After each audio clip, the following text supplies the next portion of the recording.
Radimed, sempre à frente. Começa agora o Folha no Ar, primeira edição.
Quinta-feira, 5 de setembro de 2024. Começa agora pela Folha FM 98,3, emissora do grupo Folha da Manhã de Comunicação, mais um Folha no Ar. Muito bom dia, são 7 horas e 14 minutos em Campos. Estamos começando esta edição de hoje, ao vivo também no Face, no YouTube, no Instagram. Você pode acompanhar este programa daqui a pouco em podcast, logo mais, reprise na Plena TV. Muito bom dia, sejam todos bem-vindos. Vamos às principais informações e a gente já começa aqui o Folha no Ar com a previsão do tempo. Segundo o Instituto Nacional de Meteorologia, Campos hoje tem tempo parcialmente nublado no início da manhã, com o sol aparecendo aí no decorrer do período. Tem uma névoa úmida agora aqui pela área central da cidade, aquele nevoeiro, né? Mas durante o dia deve esquentar e bastante. Aliás, tem esquentado, né? A onda de calor segue. Estamos no inverno brasileiro. É bom lembrar que não acabou ainda o inverno. E o sol, como diz Edmundo, o estagiário que ficou comandando o sol esse ano, né? Então o sol ficou brilhando aí fortemente durante boa parte. Tivemos alguns dias típicos de inverno, mas maior parte do verão a gente passou com a temperatura de 6 a 7 graus acima da média e ficamos aí nessa gangorra térmica, né? Sobe a temperatura, baixa a temperatura. Hoje a previsão é de 33 de máxima com 20 de mínima. Agora aqui no centro faz 22 graus. No programa de hoje, com o Edmundo Siqueira na bancada, temos o prazer de receber nosso querido professor Alcimar Chagas Ribeiro. Alcimar Ribeiro, o nome artístico pode ser, fique à vontade aí para escolher, mas é de fato um artista dos números. E assim, hoje o Alcimar, que é economista e professor da UENF, vem para falar sobre a economia do Norte Fluminense. Economia esta que vai ser pauta muito importante, naturalmente, daqui para frente, com os candidatos que nós vamos ouvir aqui no Folha no Ar. E, claro, que baseados nesses números oficiais, como a gente sempre trabalha, é que a gente vai tocar essa pauta com esses candidatos que pretendem, né, colocar aí seus planos, suas ideias, né, para a gente poder acompanhar e também não ficar com aquelas conversas mirabolantes, com propostas aí fora da realidade. Então, né, é um teleférico lá de São Paulo, enfim, mas sobretudo para dar aqui um norte e um rumo nessa conversa, até mesmo para limitar qualquer extrapolamento, não sei se megalomaníaco, mas ou aquelas propostas assim muito fora da realidade. Então, muito importante, Alcimar, a sua visita sempre, mas acima de tudo hoje também. Vamos falar sobre os grandes investimentos da região e os seus impactos e, por fim, os números das eleições municipais, as projeções, as análises aí do professor e economista Alcimar Chagas Ribeiro. Alcimar, bem-vindo, já vamos trazer o seu bom dia. Só rapidamente passar aqui pelo portal folha1.com.br e a gente já começa essa entrevista com o senhor hoje no Folha no Ar. Vou chamar de você, porque senão fica pensando que você está velho e não está. No oferecimento de Proteus, serviço, só pelo respeito à hierarquia, né? Não, mas não esteja velho de forma nenhuma. No oferecimento de Proteus, serviços de saúde e medicina ocupacional com a qualidade certificada ISO 9001-2015. Unimed Campos, cuidar de você, esse é o plano. Laboratório Plínio Bacelar e vacina Plínio Bacelar. Com o aplicativo do Laboratório Plínio Bacelar, você acessa tanto o laboratório quanto a clínica vacina Plínio Bacelar e aí tem todos os atendimentos, né, tudo que você precisa saber. E o apoio é de Radmed Diagnósticos por Imagem, sempre à frente. No portal folha1.com.br de hoje, Polícia Militar impede execução de suspeito de estupro de vulnerável em Campos. O jovem de 18 anos é suspeito de estuprar uma criança de 2 anos no bairro Terra Prometida. Está em destaque aqui no portal folha1.com.br. Vladimir garante Frederico e nova mesa diretora na pauta. Operário atingido por vergalhão está estável no Hospital Ferreira Machado. Motoboy é morto a tiros no Parque Eldorado, no Parque Esplanada em Campos. Parque Esplanada em Campos. Ele foi identificado como Luan Oliveira. O pai acredita que ele foi morto após uma briga de trânsito. Um jovem, gente. Só uma pausa aqui. Eu acho que a gente tem que dar uma pausa também. Não tenho certeza que a gente precisa repensar. Você que está ao volante agora, que é muita gente agora ouvindo a gente ao volante. Então pense um pouquinho hoje sobre essa questão.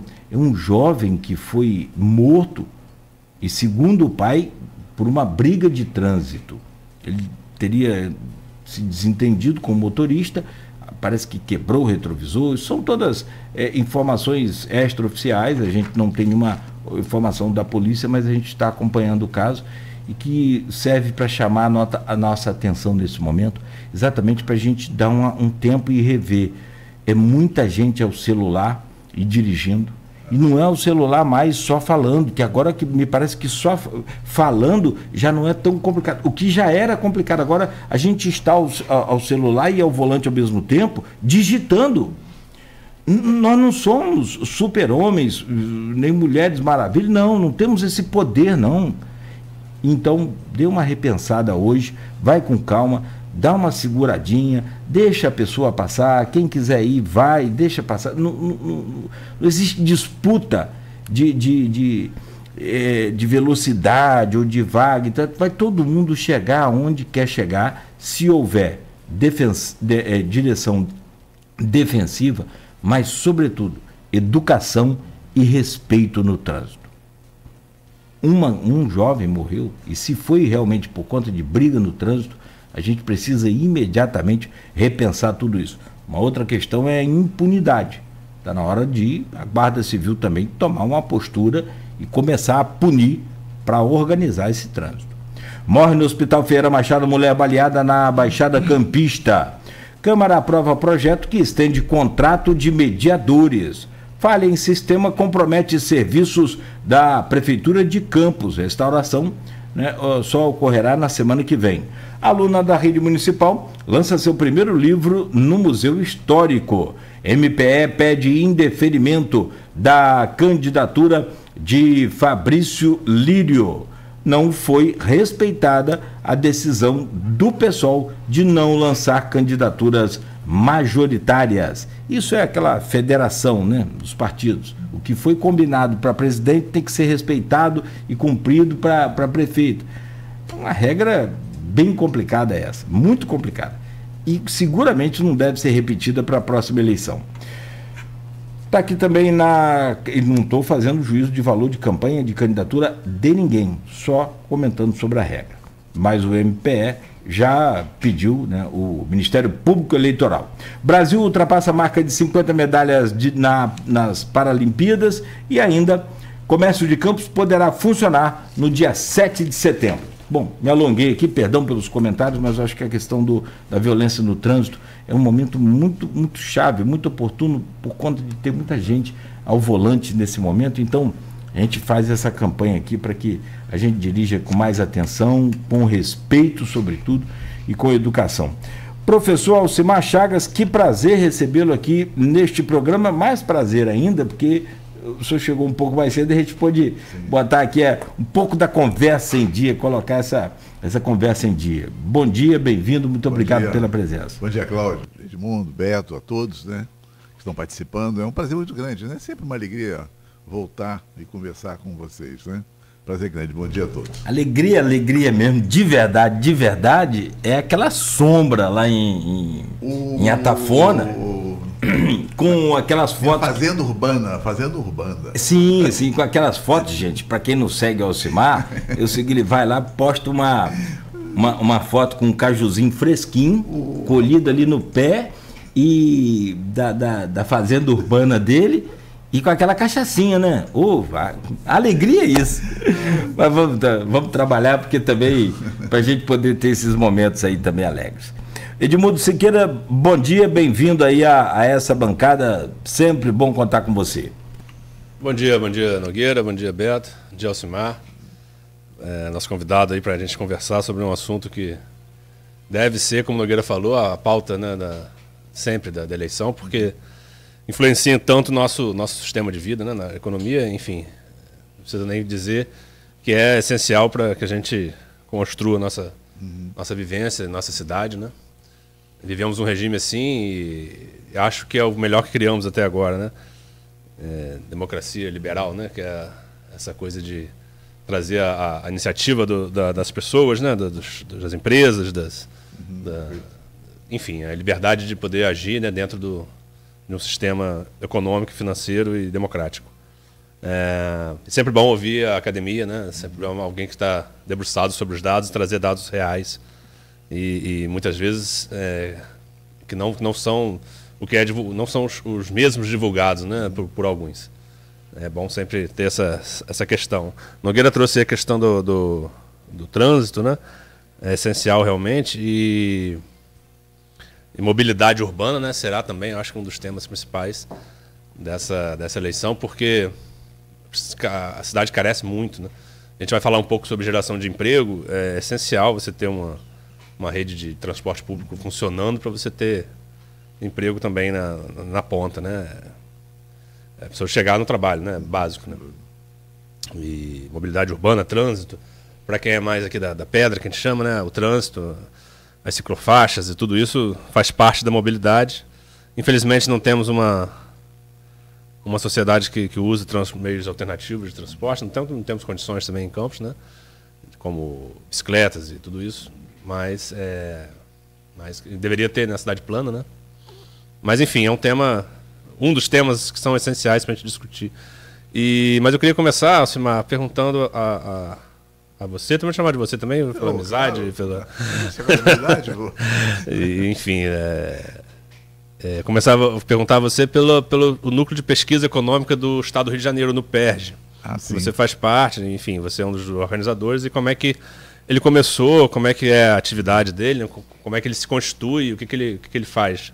Perfeito. É sempre importante, né, enfim, conversar sobre essa iniciativa no âmbito da universidade, né?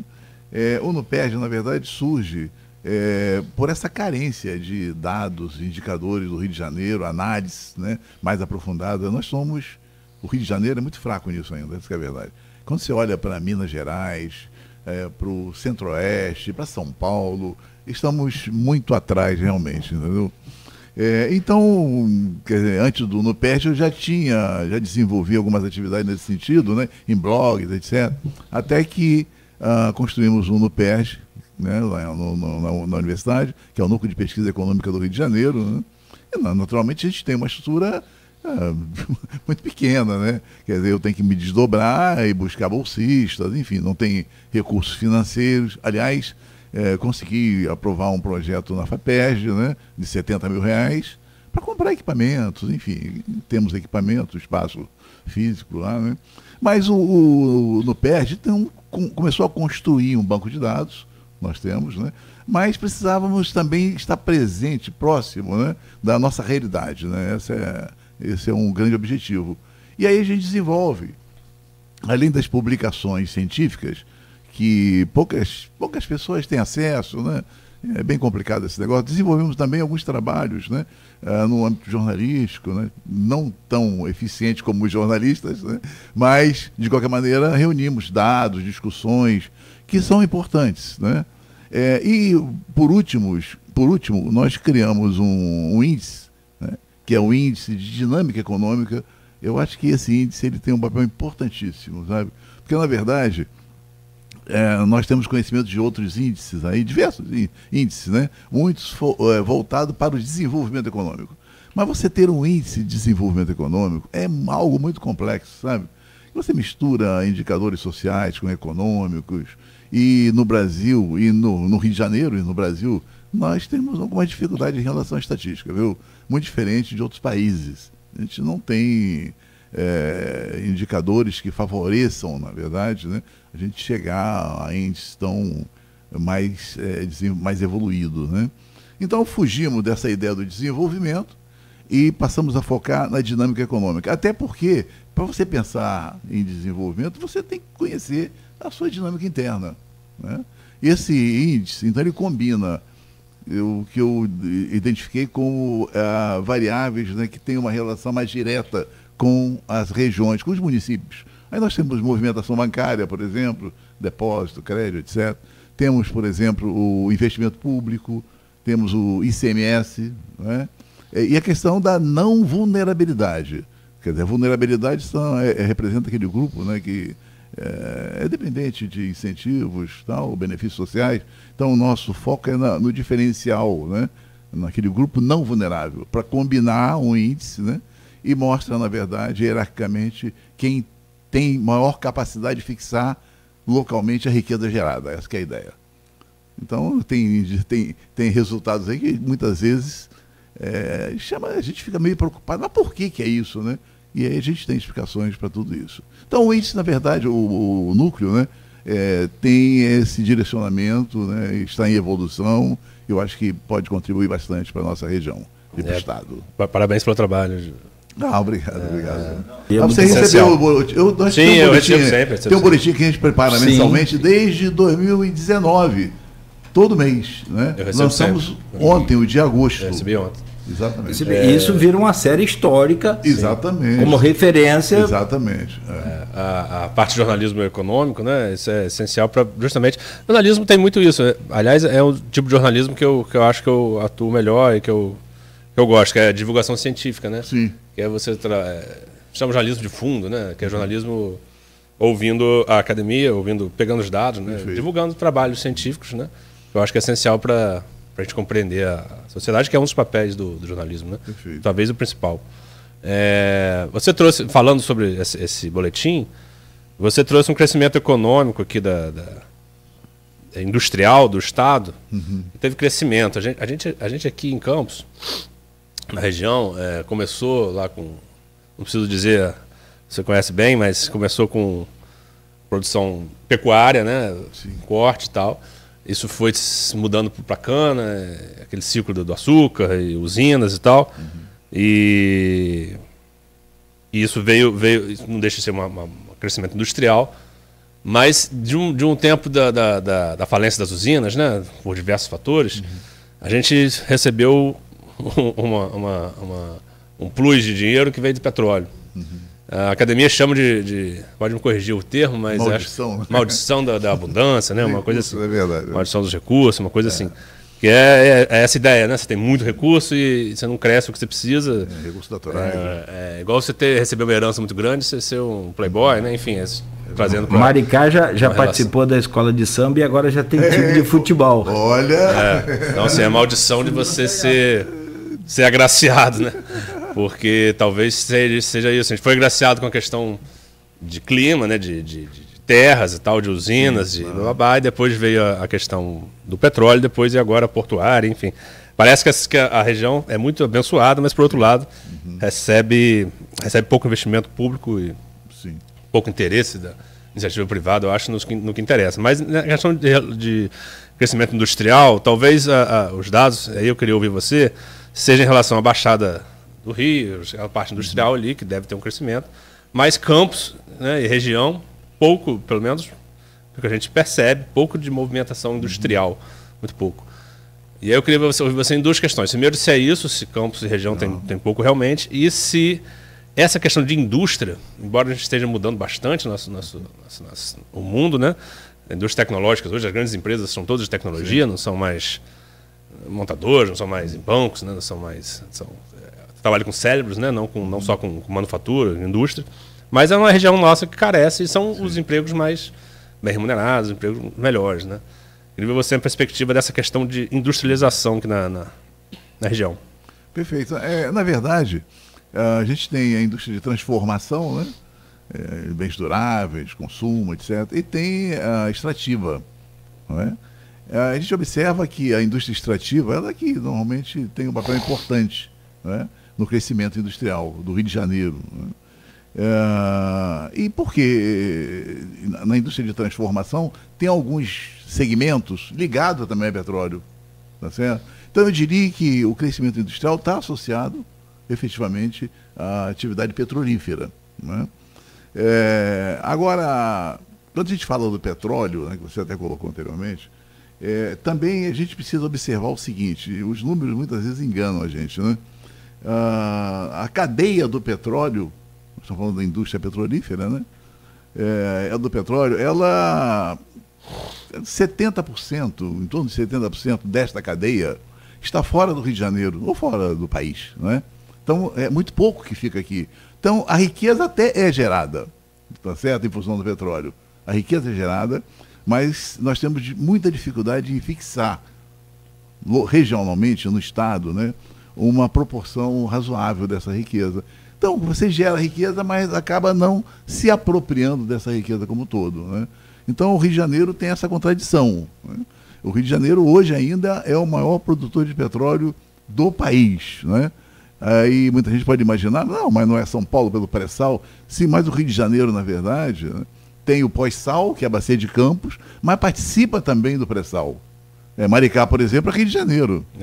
Tá certo? Saquarema, Rio de Janeiro, Niterói. Então, esses municípios se beneficiam do pré-sal. Então, quando você pega o estado, é o maior produtor de petróleo do país ainda, entendeu? Mas é o que eu falei anteriormente, a cadeia petrolífera, 70% está fora do Rio de Janeiro. Então, você acaba gerando riqueza e exportando essa riqueza. Você tem conhecimento sobre a bacia do Amazonas lá, aquela questão do pré-sal, né? Não, tem uma discussão bastante forte ambiental, não é isso? Olha, a pressão é muito grande para que não seja explorada realmente, né? E o pré-sal, ele tem característica bastante interessante. O custo é muito alto, né? Exatamente. O pré-sal, por que houve uma inversão? Em 2010, a produção de pós-sal da Bacia de Campos produzia 87% da produção de petróleo do país. E a partir de 2010 você tem um declínio gradual, né? E aí surge o pré-sal, quer dizer, 2010, 2024, em menos de 15 anos, o pré-sal representa 80% e o pós-sal, a Bacia de Campos, 20%. Houve uma inversão. Entendeu? E o pré-sal, quer dizer, é uma bacia que tem alta produtividade e também puxou os grandes investidores, os grandes empreendedores, né, dessa atividade. Tá certo? Então, quer dizer, por isso que a gente tem uma grande dificuldade com a Bacia de Campos hoje. É madura, tem mais de quase 50 anos de exploração, né? A produtividade é baixa e não interessa mais aos grandes produtores de petróleo que têm interesse maior no pré-sal, né? Há uma tentativa de revitalizar esses postos. Eu não sei se isso vai avançar. Isso é muito interessante, porque a gente estava falando anteriormente sobre uma discussão que a gente precisa ter um olhar crítico sobre, me perdoe, o que a Fijan está falando, entendeu? O que o Sebrae está falando. Tem que ter uma visão crítica, Porque eles têm um grande interesse, a Petrobras está falando, tem um grande interesse, né, em mostrar, vamos dizer, a importância da instituição. Tá certo? Só que essa revitalização, né, se os grandes empreendedores têm interesse pelo pré-sal, porque na verdade essas empresas precisam remunerar os seus acionistas, né, que estão fora, enfim, tem um grande interesse. Quem poderá, Chapolin Colorado, quem poderá nos salvar no pós-sal? Os pequenos empreendedores. E aí você tem um monte de problemas, né, relacionados a isso, como a própria legislação, que, sabe, cria obstáculos sérios para os pequenos, crédito, concorrência com energia alternativa, um monte de coisa, entendeu? Que acaba inviabilizando, essa que é a verdade. Então, eu não vejo essa possibilidade de revitalização desses postos aqui por esses motivos. É igual o descomissionamento. A última notícia aí que você vai descomissionar uma plataforma. Você vai desativar. Desativar uma plataforma deve ser algo muito complexo, né? Exige autoconhecimento. A Fijan está dizendo que isso é uma grande oportunidade para o Rio de Janeiro. Mas que oportunidade? Você está desativando um poço que tem baixa produtividade e vai colocar ali atividades importantes, né, que vem de fora para dentro. Então toda essa riqueza será exportada. Então não tem nenhum benefício nisso aí para o Rio de Janeiro.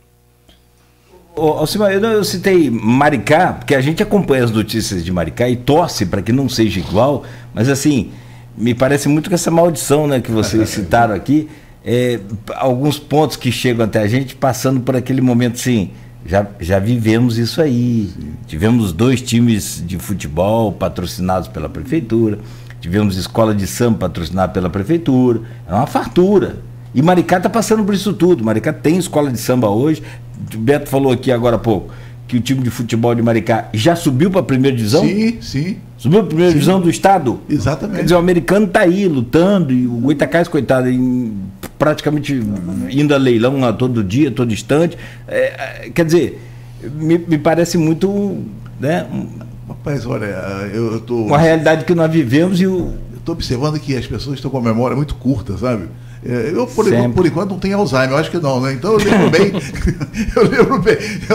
eu lembro bem dessas histórias. Rapaz, agora há pouco tempo, e agora, recente mesmo, né? Maricá ainda é um exemplo para muitos como um município de sucesso com petróleo. Não tem sucesso nenhum.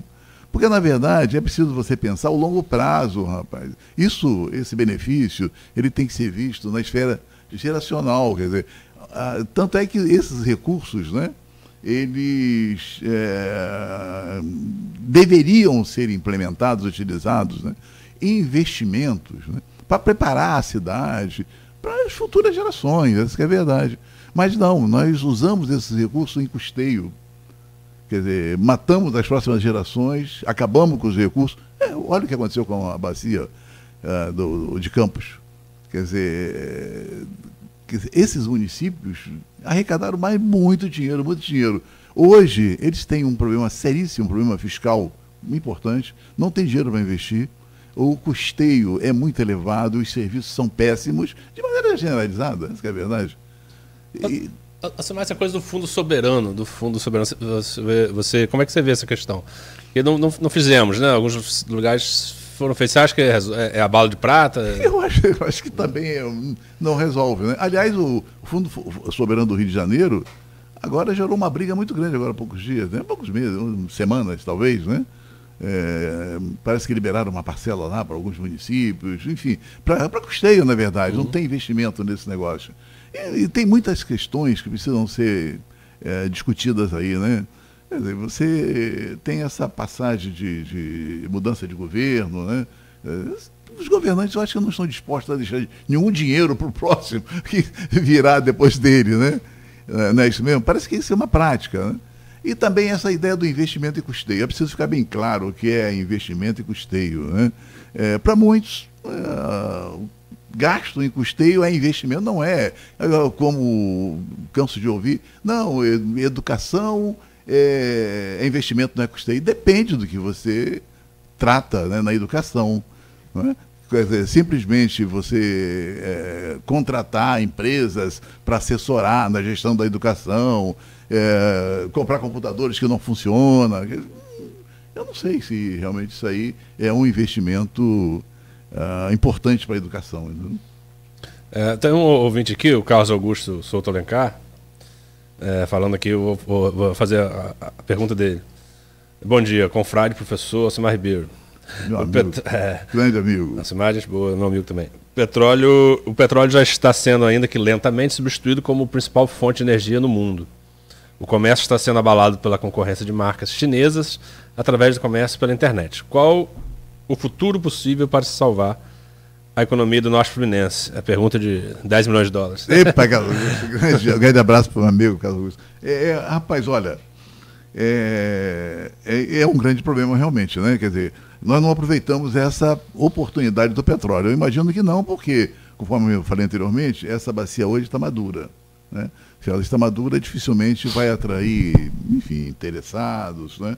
E a tendência é a redução gradativa, né, desses royalties e participações especiais, como vem acontecendo efetivamente, né? Não nos inserimos, né? Quando a gente fala em atividades tradicionais, as pessoas torcem o nariz, né? Pô, o cara vem falar de cana, vem falar de agricultura, de pecuária, né? Quer dizer, num contexto como esse, em que todo mundo está falando em dólares, em petróleo, etc., esse cara é um maluco, né? É o que as pessoas dizem, né? Mas tem muitas questões relacionadas aí que precisam ser discutidas, né? Uma delas é a seguinte: recursos, né? Os recursos, eles podem ser transformados em qualquer recurso, materiais, né? Recursos humanos, recursos ambientais, né? Eles podem, naturais, podem ser transformados em riqueza quando você insere conhecimento, tá certo? Quando você insere conhecimento. E eu acho que é isso que falta aqui na nossa região. Um exemplo claro, para não, enfim, para não ficar muito geral, basta você dar um pulinho aqui numa cidade próxima. Eu estive agora há poucos dias, em Santa Teresa, no Espírito Santo, tem 25 mil habitantes. Né? Vai lá, Venda Nova, e Santa compara. Teresa é a primeira colônia, italiana no Brasil. Exatamente. Sabe o que acontece? O que acontece é o seguinte: lá eles não tem petróleo, não tem essas coisas mirabolantes. Então eles trabalham com os recursos que têm, né? E são inteligentes no sentido de possibilitar competitividade na atividade econômica local. Eu estou falando o seguinte: existe uma possibilidade, que não é novo também, isso vem da Itália, da Europa, integrar a agricultura, por exemplo, ao turismo, a agroindústria, que é uma cadeia produtiva em que você integra os recursos primários, ao secundário, ao terciário, a logística, a exportação, tudo mais. Você pode ter uma economia moderna com recursos tradicionais, né? Tá certo? Então, depois eu até vou deixar um pouco mais, depois eu vou colocar uns dados sobre a nossa economia tradicional aqui, para a gente entender o que é isso aqui. Né? Importante. Você conseguiu terminar a Rota do Caravaggio? Lá em... Não fui, pretendo ir depois. Lá em Santa Teresa tem a Rota do Caravaggio, é uma rota muito interessante, é o agroturismo. Exatamente. Eu fui até a terceira adega, na terceira adega, a mulher foi dirigindo. Fui na tem adega do centro. Tem vinícola, tem produção vinícola. de espumante, tem produção de vinho de jabuticaba. Espumante de jabuticaba eu nunca tinha tomado, muito bom também. Aí da terceira adega para lá tem licor, tem cerveja. Eu não consegui mais dirigir porque estava alcoolizado. Não, mas é interessante que você desenvolve. Mas né? Eu tô brincando, mas assim. Cadeia, né? Cara, uma cadeia. E é muito assim. A gente tem nossa região montanhosa aqui que também pode ser explorada também. Edmundo fala muito sobre isso. Você cria uma cadeia de produto sofisticado, diversificado e atrai quem tem dinheiro para comprar. Essa é a diferença. Então você vai lá, como você foi, você impossível deve ter, eu sou pobre, né? E não gosto de gastar. Mas você deve ter gasto uma grana lá, pô. Minha esposa que é professora, eu gastei a dela. Não, mas assim, não é impossível você não comprar. Aí você compra o vinho, você compra um espumante, você compra Você pega a cana, por exemplo. Quantos produtos da cana sofisticados podem ter? Exatamente. Milhares. A cana, exatamente. Hoje, a discussão mundial até o Carlos comentou, né? é essa diversificação da cadeia energética, né? Tá certo? Existe muita preocupação em relação ao petróleo, né? Como você pode gradativamente ir substituindo isso por outras energias limpas, né? E aí você tem um monte de recursos, né, importantes para isso, como o gás mesmo, né? Como o gás. E a cana entra nesse contexto como um recurso fundamentalmente importante para a geração de energia limpa, né? Agora, quando a gente fala em cana, o cara está associando a indústria açucareira da década de 70 de Campos, é brincadeira, não é isso. Não é isso. A cana, realmente, num contexto atual, com o conhecimento. É a mesma coisa da pesca. Não sei se, talvez muita gente não saiba, né? Mas a pesca de captura cai no mundo inteiro. Aí, quando você fala em pesca, o cara diz assim, pô, você está brincando, falar de pesca. Mas existe uma pesca controlada da aquicultura. Um exemplo claro é da tilápia, né? E que a pele da tilápia é usada para curativo de queimados. E é um sucesso mundial. É uma indústria mundial. A gente tem uma resistênciazinha quanto à questão de Ike Batista. Resistência que eu falo em função daquelas denúncias, aquelas coisas, tudo isso a gente quer sempre apurar, quer sempre a coisa no caminho certo. Mas Ike é um visionário tremendo. Essa questão do porto, isso tudo a gente deve a ele com uma iniciativa privada. Só um corte que eu vi essa semana, ele estava segurando, usando um canudo de água, de refrigerante, sabe de quê? Bagaço de cana. Sim. E que ele acha um absurdo queimar o bagaço de cana para gerar energia. Eu já acho a diferença, né? Eu achava legal, porque, pô, tá gerando energia. Eu falei, não, tem que aproveitar o bagaço de cana para fazer. Muitos produtos complexos pode ser feito. Então, o que eu quero dizer, fechando... O canudo é ambientalmente correto. Canudo de bagaço de cana. Então, para responder talvez aquela dúvida, na verdade, cada região, toda região tem lá os seus recursos específicos, né? Cada um tem, ninguém tem recurso igual ao outro, né? O Espírito Santo tem recurso diferenciado daqui da nossa região, cada um tem seus recursos, né? A ideia é olhar para esses recursos, entendeu? E a partir do conhecimento você transformar recursos em riqueza que pode ser fixada localmente, né? Aí entra essa questão da cana, por exemplo, que a gente está comentando. Eu acho que é um caminho para pensar. Mas você falou em que você gostaria de trazer os números. Vamos lá, porque números, por favor. Eu acho que é interessante, né? Para a gente conhecer melhor, que já tem uma discussão sobre isso também. Agricultura substituindo o petróleo. Nogueira brilha o olhinho, adora os números. Tá vendo? Aliás, olha a discussão que tem hoje, ó. A cana como alternativa ao petróleo, a criação de um SEASA em campo, tem toda essa discussão, não é mesmo? Só que eu acho que a gente precisa entender que a atividade agrícola de campo nos últimos 10 anos, a atividade agrícola de campos, né? A área colhida, ela foi reduzida em 40%, 39,55%. Ela foi reduzida, tá certo? O Estado também reduziu em 41% a área colhida. Esta área colhida, eu estou falando de lavoura temporária e permanente, tudo. Tá? Como o Rio de Janeiro é muito dependente da cana-de-açúcar, né? A metade dessa área aí, quer dizer, é cana-de-açúcar. Né? Mais da metade dessa área é cana-de-açúcar. Tá certo? A atividade canaveira ela caiu 41% na média nesse período de 10 anos. Né? E aí, quer dizer, veja como os números eles enganam muito. Né?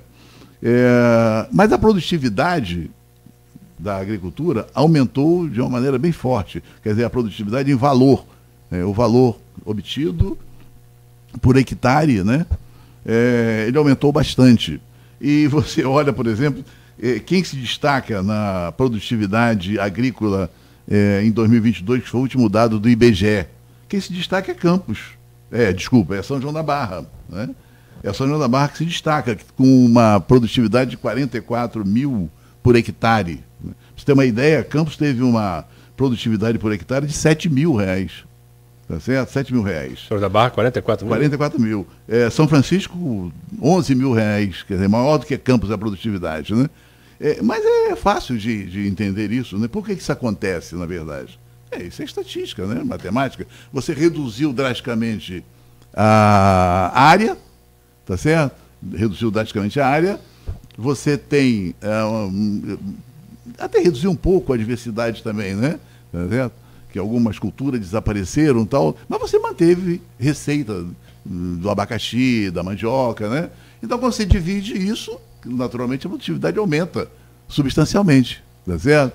Então, esse aumento da produtividade está relacionado especificamente à redução drástica da área. Então, nós temos áreas disponibilizadas, né? Ociosas. Temos muitas áreas ociosas na região, né? E aí tem um detalhe: o único município que não teve uma redução da área cultivada, colhida, você sabe quem é, né? É a sua terra lá, São Francisco. São Francisco. São Francisco é o único município que apostou na agricultura. Apostou na agricultura, manteve mais ou menos a diversificação e hoje é o município mais importante do Rio de Janeiro no que diz respeito à agricultura. Tanto é que a produtividade né, de São Francisco é de R$11 mil por hectare e de Campos R$7 mil por hectare, né? Tá certo? E, quer dizer, São Francisco tem uma área infinitamente menor, né, do que Campos, né? E aí, quer dizer, sobra aquela visão, né? Bem, então, essa área que foi desativada, ela foi para a pecuária. É o que se diz, né?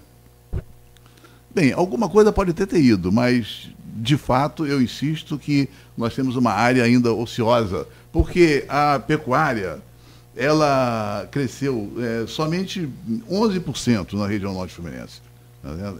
A pecuária que eu estou falando é de estoque de boi, né? O estoque de boi, né?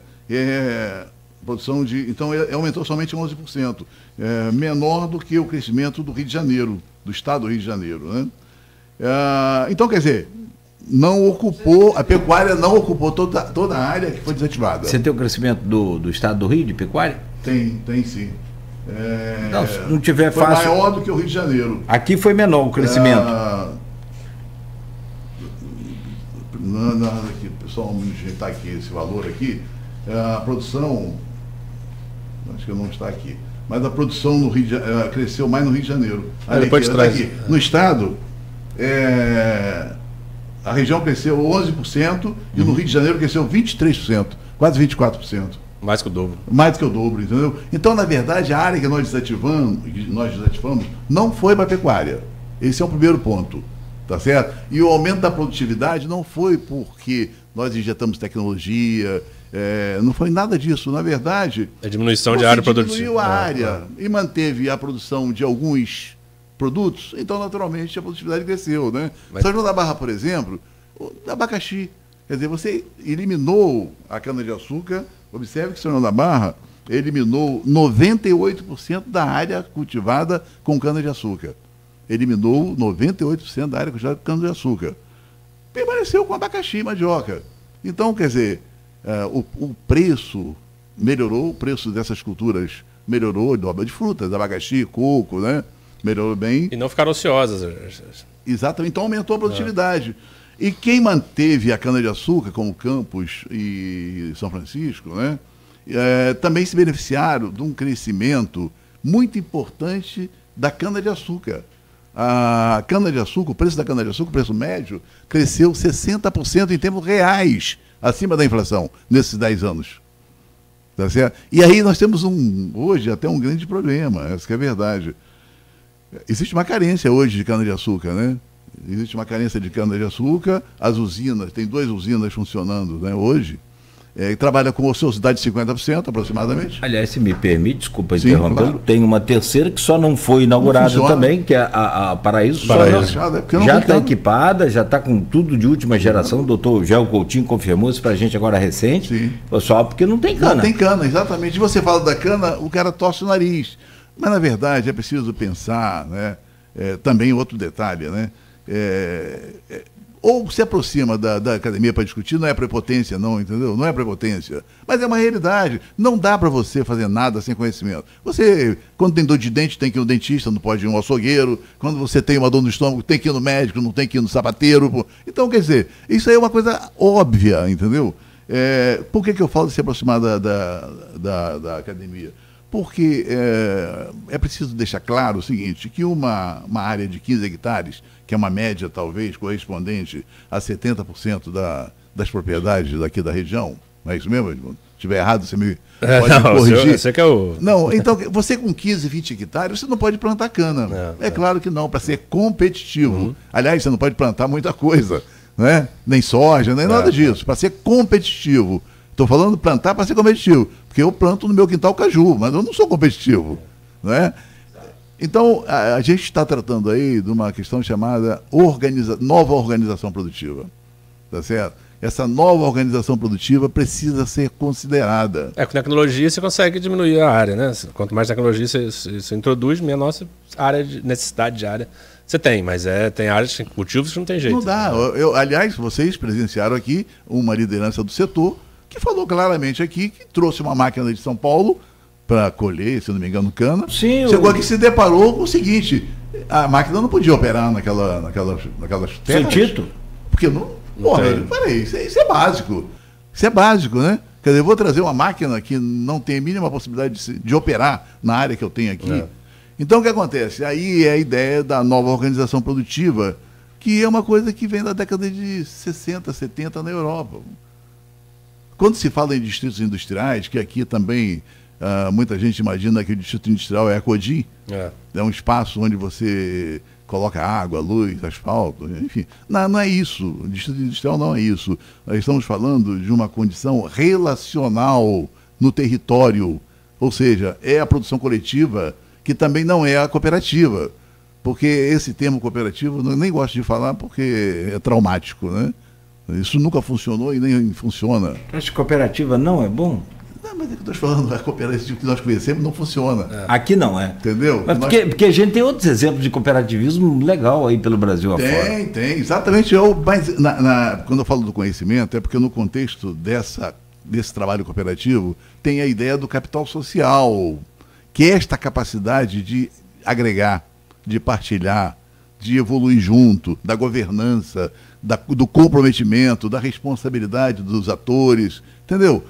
Isso, se não tem, você precisa construir, senão você não tem cooperativa. Essa que é a ideia. Sem essa base não tem cooperativa. Exatamente. Então você precisa trabalhar na base. E tem metodologias científicas para isso, tem um monte de coisa.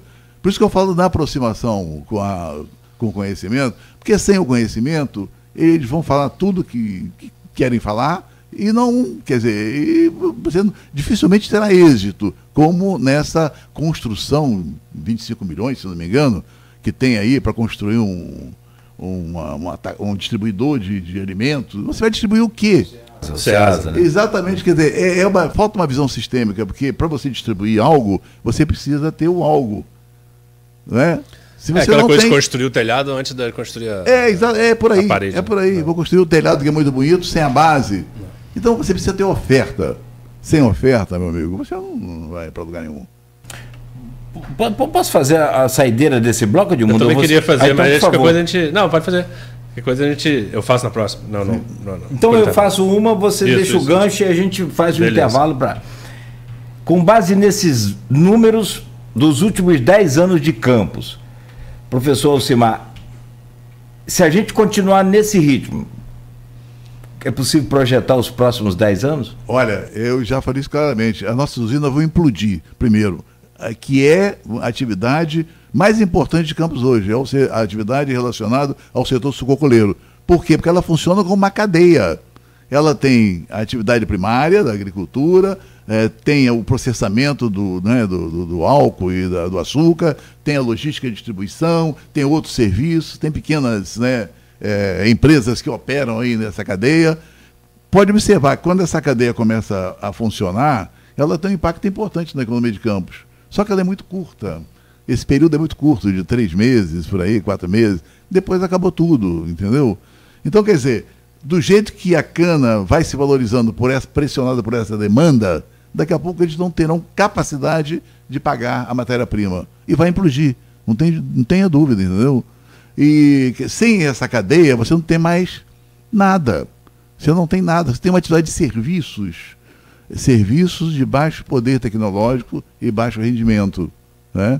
Que não vai sustentar o comércio, por exemplo, que nós podemos ver a olhos luz, né, que o comércio sofre um declínio bastante importante, né? Porque precisa de atividade de base, atividade econômica, né? Com renda razoável, né?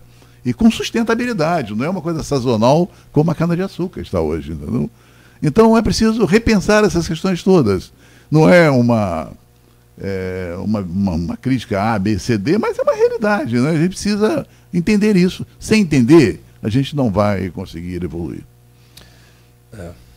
Não, eu queria deixar pensando aqui no corte do programa, qual que vai ser, que a gente, eu acho que eu vou cortar, pedir de mundo, vamos cortar esse primeiro bloco, 50 minutos, bota lá para o pessoal entender o que é e projetar e começar a tomar, porque eu me lembro bem, Edmundo, me perdoe, na eleição de 2020, a gente fez aqui 13, foram 11, painéis, né? 11 entrevistas, exatamente, 11 entrevistas com os pré-candidatos, 11 entrevistas com os candidatos e depois ainda teve mais 11 entrevistas com os candidatos na Folha.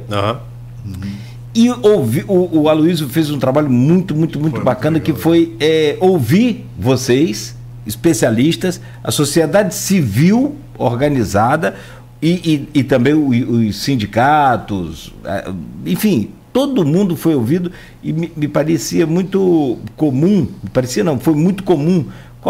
Como você enxerga Campos no potencial maior de Campos? Nós temos o potencial agrícola, nossa vocação é agrícola.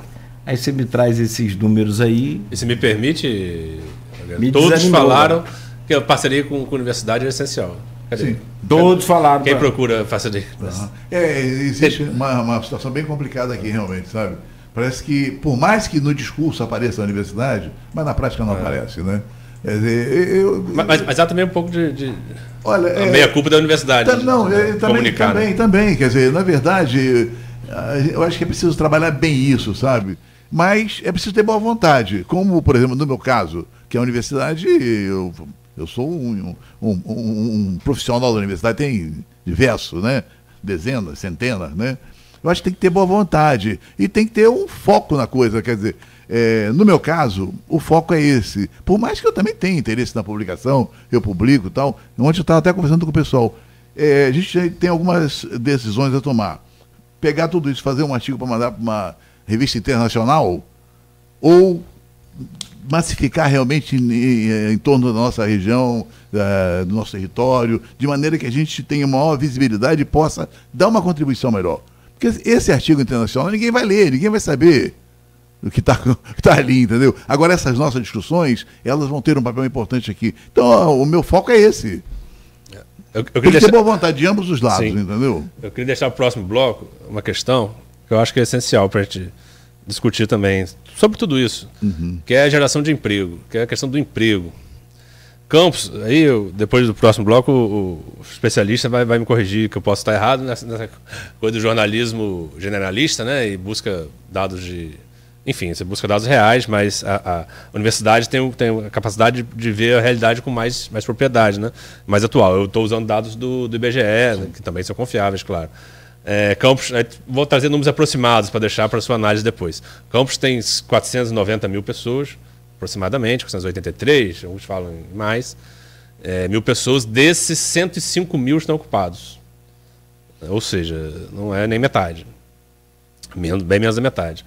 Desses 105 mil ocupados, se você ver aqui, 42% estariam em serviços, 25% empregados no comércio, 17% na administração pública. E se eu olhar o agronegócio, a agricultura, a pecuária, algo em torno de 1%, 2%. Então, assim, primeiro é trazer essa realidade, no próximo bloco você confirma ou nega, né? E se como que isso vai se refletir? Porque se você pensar em serviço e comércio, como você falou, você já está em declínio, a agricultura, que seria a nossa vocação, tem 2% de empregabilidade. Então, como trazer isso para uma outra realidade, né? Porque sem recursos, sem condição, isso vai piorar, acredito. Perfeito. São 8h06. Alcimar, rapidamente então o intervalo. A gente volta para continuar essa conversa. Daqui a pouco também uma análise sua sobre os números das pesquisas últimas realizadas em Campos. né? E também em algumas cidades aqui da região que o Aloysio tem feito essa cobertura aí de forma muito majestosa. Aliás, se tornou num especialista em pesquisas, né? E tem feito aí de forma assim muito brilhante. E o que tem agregado para a gente, e acho que agrega para todos os ouvintes e a população, uma forma de também entender e interpretar melhor esses números sem muita dificuldade e poder, daí então em diante, tomar a sua decisão, entender o cenário que está se passando, né?